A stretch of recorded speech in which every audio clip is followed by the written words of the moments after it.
নমস্কার বন্ধুরা, রকমারি ভুরি ভোজের তরফ থেকে আপনাদের সকলকে স্বাগত জানিয়ে আমি শুরু করছি আজকে নতুন ব্লগ। আর এই যে আজকে সকালবেলায় যে রান্না বান্না হবে, আজকে রান্না হবে শাপলা। বাবা আর মা কাল বিকালে তো বহির্গাছি বাজারে গিয়েছিল, তো সেখান থেকেই নিয়ে এসছে শাপলা, মানে শালুক। এই যে তো এখন রান্না হবে শাপলা। আর শাপলার সাথে কালকে নিয়ে এসছে 2-3 রকমের মাছ। তো শুনু চিংড়ি খেতে ভালোবাসে, চিংড়ি মাছ নিয়ে এসছে। আর ছোট ছোট পুঁটি মাছ পেয়েছে, একদম চুনো মাছ, সেটা নিয়ে এসছে। তো মা এখন জিজ্ঞাসা করছে যে শুধু ভাজা ভাজা করবে নাকি মাছ দিয়ে করবে, তো সেটাই বুঝতে পারছি না যে কী দিয়ে করব।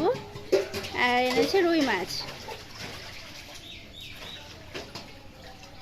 তো মা এখন কেটে দিচ্ছে আর আমি ভাত চাপিয়ে দিয়েছি, রান্না বান্না করে নিই। আর ওই যে এদিকে কাকি বসে।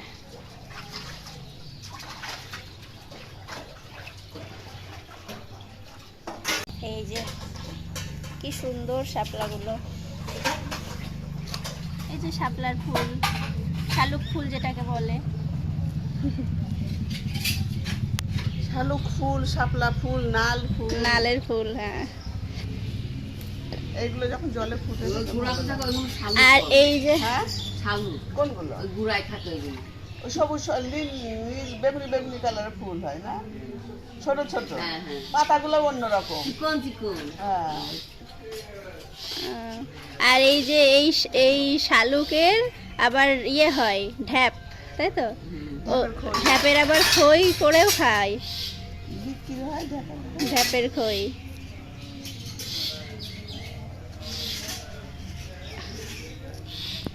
তো আজকে রান্না বান্না এই যে পটল চিংড়িটা হলে হয়ে যাবে।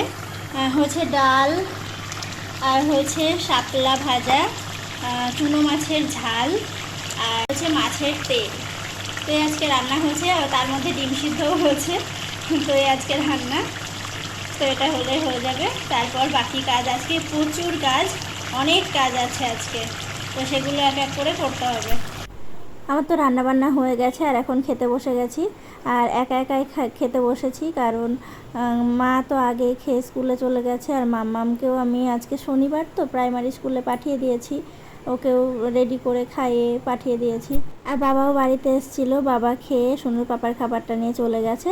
তো সেই জন্য আমি এখন একা একা বসে খাচ্ছি। আর যে এদিকে চিমনি সার্ভিসিংয়ের জন্য মিস্ত্রিরা এসছে, তো ওদেরকে আবার অনেক দিন পর ডেকেছি, এরা আগেও এসছে আমাদের বাড়িতে। তো সারাদিন পর এখন বিকাল হয়ে গেছে, এখন আপনাদের সামনে এলাম। সারাদিন আপনাদের সামনে আসতে পারিনি, আজকে মোটামুটি টুকটাক অনেক কাজ ছিল। আর সবাই আসবে বলেও কেউই আসছে না, তো মনটা একটু খারাপ। আর এমনিতেই বাড়িতে তো তেমন কোনো অনুষ্ঠান হয়ই না, তো অনেক দিন পর পরই হয়। তো হঠাৎ করে একটা অনুষ্ঠান হলে সবাই আসলে খুব মজা হয়। তো সেই রকমই সবাই যদি আসতো খুবই ভালো লাগতো। তো আজকে দীপার আসার কথা ছিল, কিন্তু আজকে আসতে পারছে না, কালকে আসবে সকালে। আর দিদিরাও এবার আসতে পারবে না, কারণ আমাদের অনেকের পরীক্ষা শুরু হয়েছে, তো সেই জন্য দিদি আসতে পারছে না। তো আজকে আসছে মা আর দাদা আসছে, তো ওরা বেরিয়েছে, তো সেই জন্য আমি বাইরে বসে আছি, ওরা হয়তো কিছুক্ষণের মধ্যে চলে আসবে। আর আপনারা তো জানেনই যে দীপা আসলে বাড়িটা পুরো একটু অন্যরকম হয়ে যায়, একটু জমজমাট হয়ে যায়। তো ও আসবে বলেছিল আজকে, তো ভেবেছিলাম বেশ ভালোই হবে, কিন্তু যাই হোক আসতে পারছে না, সকাল সকাল চলে আসবে। আর মামামের আজকে পড়া নেই বলতে ওর প্রাইভেট টিউটর উপোস করেছে, পুজো করেছে, বাড়ির পুজো, আজকে শনিবার। তো সেই জন্য আর ফোন করেও জানিয়ে দিল যে আজকে পড়াবে না, তো মামা বাড়িতেই আছে। মা একটু খাইয়ে দিল ওকে, তো ও আর মা ঘরেই আছে, আমি বাইরে এলাম। এই হলো আজকের বিকালের আকাশ। অন্যদিন কত সুন্দর লাগে, কত ভালো লাগে দেখতে, আর আজকে না একটু মেঘলা মেঘলা হয়েছে, তো সেই জন্য দেখুন একদম অন্ধকার হয়ে আছে। আজ আবার অনেক দিন পর ছাদে চলে এসেছি। তো যতই ভাবি কাচাকুচি করবো না, কিন্তু আমার কাচাকুচি করতে লাগে, কারণ সোনুর জামা প্যান্টগুলো বেশি কাচা পড়ে। ওর জামা প্যান্ট তো একবারে বেশি আর পরানো যায় না, তো সেই জন্য এই যে ওর জামা প্যান্টগুলো আমাকে কাচতেই লাগে। তো মেলে দিয়েছিলাম, মোটামুটি শুকিয়েছে। আজকে খুব ভালো শোকায়নি, কারণ আজকে এমনিতে একটু বেলা করে কেচেছি, তারপর মেঘলা হয়ে আছে আকাশটা, ভালো রোদ্দুর পাইনি আজকে, তো সেই জন্য খুব ভালো শোকায়নি। কাল আবার রোদে দিতে হবে। তো এখন এই যে তুলতে আসলাম, তুলে নিয়ে যায়। আর দাদা আর মা এখনও আসেনি, এখনও পৌঁছায়নি। তো শুনু জিজ্ঞাসা করছিল যে মামা কখন আসবে, আমি বললাম যে এখনই চলে আসবে। তো বলছে মামার জন্য আমার চিন্তা হয়। তো আমি বলছি তাই? বলছে হ্যাঁ। তো ও তো চিন্তা করছে ওর মামার জন্য। তো জামা কাপড়গুলো এখন তুলে নিয়ে যায়। মা আর বাবা দুজনেই গেল দোকানে, আর শুনুর পাপা একটু আগেই চলে গেছে দোকানে। তো বাবা এখন গেল আর মা গেল মুদিখানা বাজার করতে। আর এই যে গুড়ি গুড়ি বৃষ্টি পড়াও শুরু হয়ে গেছে, মেঘও ডাকছে, তো মনে হচ্ছে বৃষ্টিটা হবে। তো জোর বৃষ্টি আসার আগে আমি আগে জামা কাপড়গুলো তুলে নিই, না হলে ভিজে যাবে। তুলে নিচে যাই।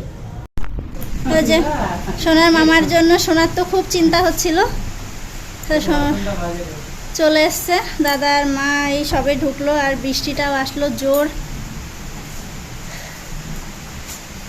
কই চিন্তা কমেছে? কমেছে চিন্তা? হ্যাঁ, তোমার খুব চিন্তা হচ্ছিল,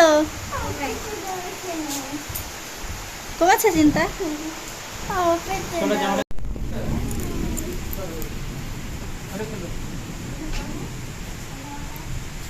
হয়ে যাবে।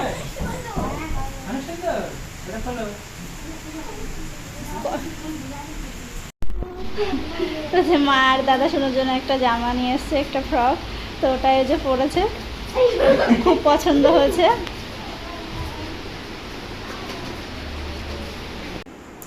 তো যে আমাদের এখন টি টাইম, চা খাচ্ছে মা, এখানে নিয়ে আসলো আর সব বাইরে।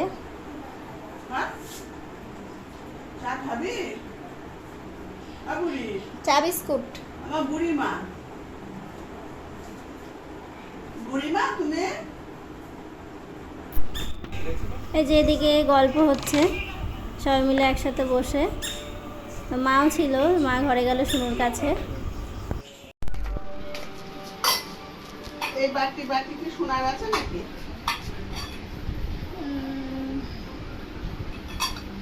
হ্যাঁ, সোনা খেত। এইটা মনে হয় আছে কোনটা? এইটা ও, এখন সোনার এখন সব ওখানে সোনা এখন খাই না। ওই যে ছোটগুলো পুষ্পগুলো কেনা হয়েছিল সেই ওর বিয়েতে।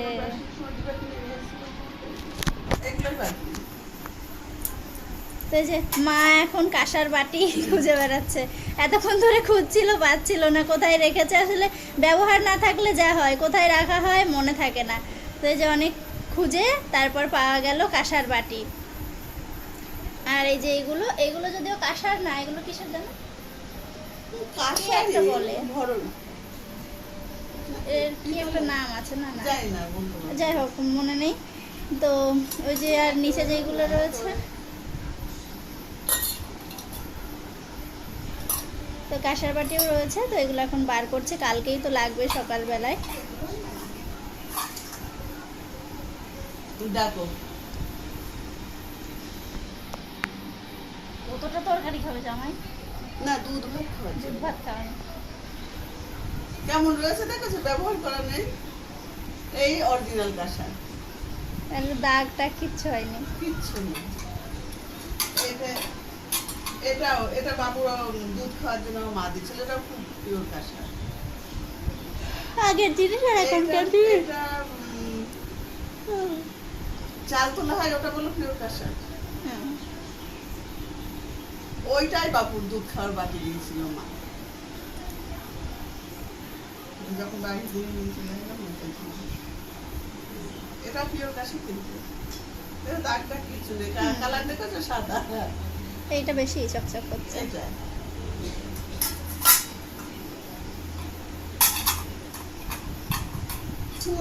মাম্মাম যদি একবার দেখতো যে এটা খোলা হয়েছে। আর বলে না, আমার মাথা খারাপ করে দিয়েছে। লিখছে এখন। কালকে যা লাগবে বার করে নিলে হবে, এখন আর খুলে রাখছি না। আমার না না খুলে রেখো না তুমি, চাবিটা রাত্রি এখন লেখালেখি করছে সোনা। শুধু বলে ওঠানো, ওই যে ডায়েরিটা পেয়েছে না, চাবিটা একটু দাও না, চাবিটা একটু দাও না, শুধু চাবিটা খুলছে।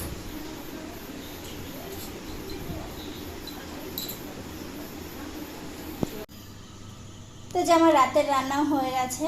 আজকে রাতে রান্না হয়েছে মাছের ঝোল।